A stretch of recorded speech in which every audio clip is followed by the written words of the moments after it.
የማስተላልፈው መልእክት የወቅቱ ፕሬዝዳንት ሆኜ የማገለግለውን የእናት ፓርቲ እንዲሁም የትብብር ለኢትዮጵያና ተቋም ሳይሆን እንደ አንድ የሀገሩ ጉዳይ በእጅጉ የሚያሳስበው የሀገሩን ፖለቲካና ነባራዊ ሁኔታ ጠንቅቆ የሚያውቅ ዜጋ የግል አቋሚ መሆኑን ለመግለጽ እወዳለሁ።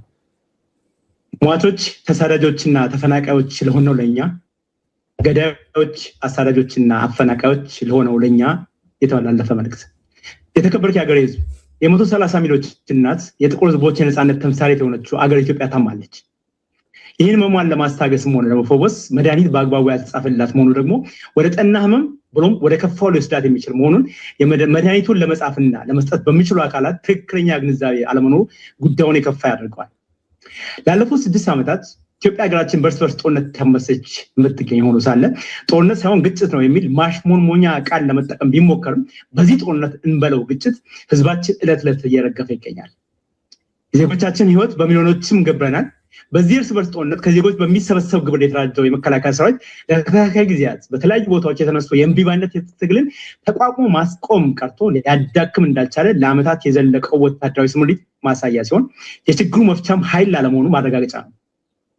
የኦሮሞ ነፃነት ግንባር ከኤርትራ ወደ ኢትዮጵያ መግባትን ተከትሎ በኦሮሚያ ክልል በኦሮሞ ነፃነት ሰራዊትና መከላከያ ሰራዊት መካከል እየተደረገ ያለው ውጊያ ለዓመታት ቀጥሎ ይገኛል።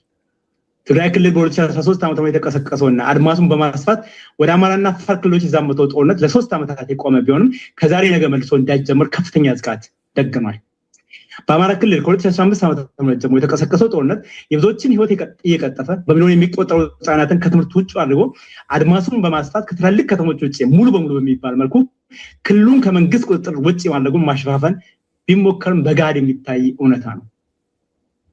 በቤኒሻንጉል ጉሙዝ በተመሳሳይ መልኩ ያዝ ለቀቅ ያደረገ የብዙዎችን ንጹሃን ህይወት እየቀጠፈ ያለው በጋምቤላ የሚታየው የብዙ ዜጎቻችን ህይወት የቀጠፈ ግጭት በአፋርና ሶማሌ ክልሎች መካከል በቦታ ይገባኛል ጥያቄ የተመላለሰ በብዙ ሞቶች የሚቆጠሩ ዜጎቻችን ህይወት የቀጠፈ ግጭት በማዕከላዊ ኢትዮጵያ በተለያዩ ጊዜያት እየተቀሰቀሰ ያለ ቀላል የማይባል ቁጥር ያላቸው ዜጎቻችን ህይወት እየቀጠፈ ያለና ሌሎችን በዝርዝር መጥቀስ ይቻላል።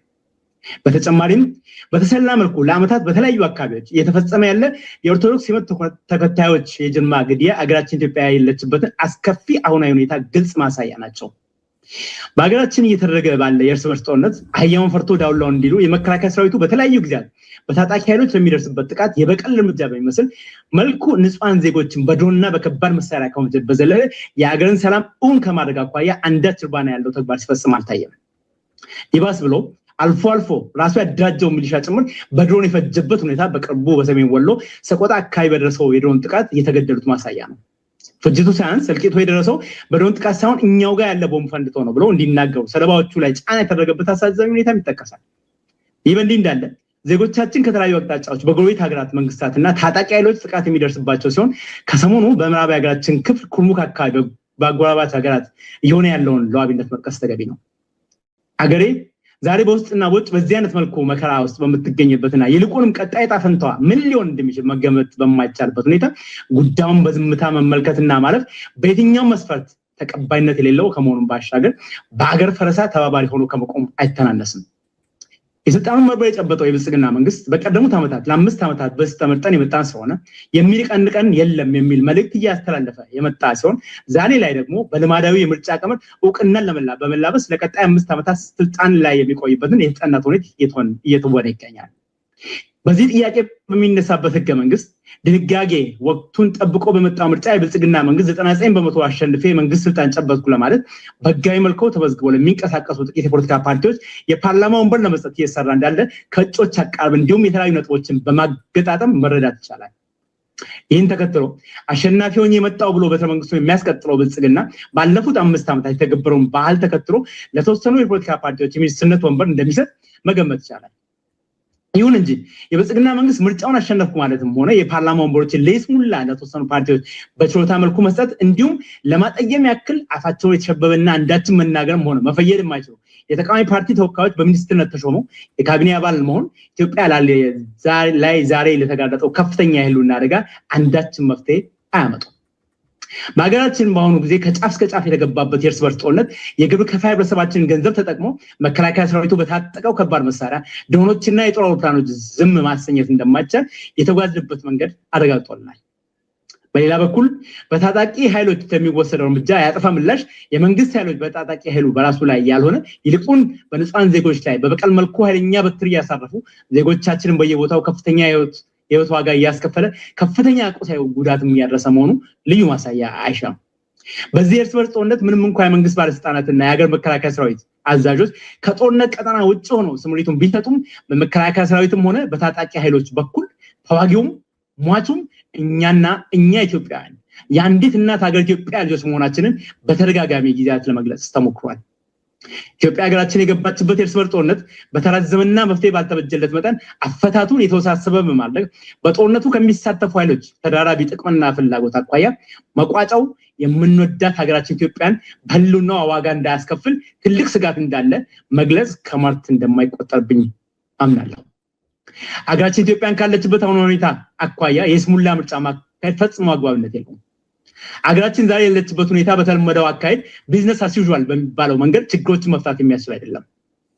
ዛሬ በጊዜ ሰሌዳው መሰረት የምርጫ ወቅት መሆኑ ቢታወቅም ከዚህ በኋላ የብልጽግና መንግስት የተመረጠበት የምርጫ ዘመን እያበቃ እንደሆኑ ምርጫ ባለማካሄድ ብልጽግና በጽንሰ ሀሳብ ደረጃ በተለየ መልኩ የሚጎዳበት ወይንም በተደጋጋሚ ጊዜያት እንደሚደሰኮረው ህገ መንግስታዊ ስርዓትን ለመናድ መሞከር ወይንም በአቋራጭ ስልጣን ለመያዝ የሚደረግ ሩጫ ተደርጎ ሊወሰድ ብልጽግና ደግሞ ያ እንዳይሆን ጠበቃ ሆኖ የሚቆምበት ሊሆን አይችልም። ለብልጽግና ፓርቲና ለቡድኑ ብቻ አገር በሞኖፖሊ የሰጠችበት ሁኔታ የለም። ዴሞክራሲያዊ ምርጫ አካሄድ በሚተገበርባቸው አገራትና በምርጫ የመንግስት ስልጣን እንደሚያዝ በሚታመንበት ስርዓት ምርጫ ለመከናወኑ ስልጣን ያለውን እንዲሁም ተቃዋሚ ፓርቲዎችን እኩል የሚነካ በመሆኑ ምርጫ ባለመደረጉ በተለየ መልኩ ገዢውን ፓርቲ በሚነካበት ወይንም ደግሞ ህዝብ በምርጫ የሰጠኝን ኃላፊነት የሚያስብልበት ሁኔታ የለም፣ ሊሆንም አይችልም።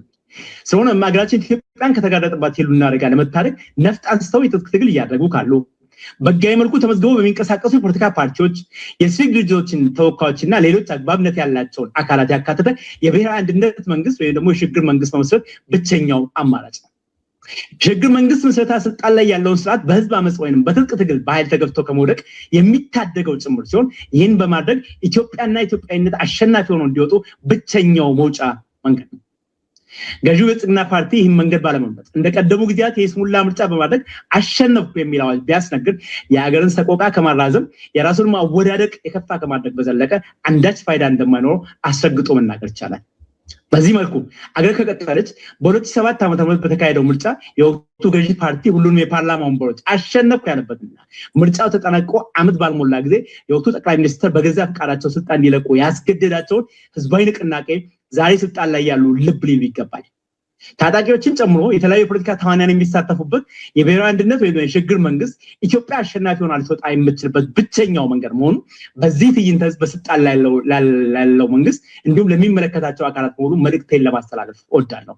ይህን ማድረግ ባለመቻል ብቸኛው መውጫ መንገድ በራስ ላይ መዝጋት መሆኑን ገዢው ፓርቲ ሊረዳ ይገባል። በዚህ ረገድ ስልጣን ላይ ያለው መንግስት በአስቸኳይ ተኩስ አቁም አውጆ በገለልተኛ አደራዳሪ ወገኖች ሶስተኛ ሀገር ላይ በብሔራዊ አንድነት ወይም ደግሞ ሽግግር መንግስት መስረታና በሰላማዊ የመውጫ መንገድ ማግኛ ዙሪያ ለመወያየት ተግባራዊ እርምጃ እንዲወስድ በተለያዩ ሀገራችን ክፍሎች በመንቀሳቀስ የትጥቅ ትግል እያካሄዳቸው ያላቸው ኃይሎች አሸናፊነት በዝረራ እስከመጣል ብቻ አለመሆኑን ግንዛቤ ይዞ ማስገባት በገለልተኛ ወገኖች ለሚካሄድ ድርድር እንዲሁም ለብሔራዊ አንድነት ወይም ደግሞ ሽግግር መንግስት መስረታ ሙሉ ድጋፋቸውን እንዲሰጡ የመከራ ዶፍ ለ10 ዓመታት የወረደብህ የኢትዮጵያ ህዝብ ሸክምን በቃኝ ልትልና የመከራን ዘመን ለማሳጠር እንደ ህዝብ በሰላም ወጥታ የምትገባበት ስርዓት እንዲፈጠር አስፈላጊውን ሁሉ እንድታደርግ የዓለም አቀፉ ማህበረሰብና የኢትዮጵያ ወዳጅ ሀገራት አመቺ በሆነ ሁኔታ ለብሔራዊ አንድነት ወይም ሽግግር መንግስት መስረታ ጫና በማሳደርና አስፈላጊውን ድጋፍ እገዛና የማመቻቸት ስራ በመስራት አገራችን ኢትዮጵያንም ሆነ ቀጠናውን ካንዣበበበት አደጋ ለመታደግ አስፈላጊውን ሁሉ እንድታደርጉ ጥሪ ላስተላልፍ እወዳለሁ። ስላዳመጣችሁኝ እግዚአብሔር ያክብርልኝ። የሰላም አምላክ እግዚአብሔር ለሀገር ኢትዮጵያ ሰላም ነው ያለንበት ቸር ያቆያል።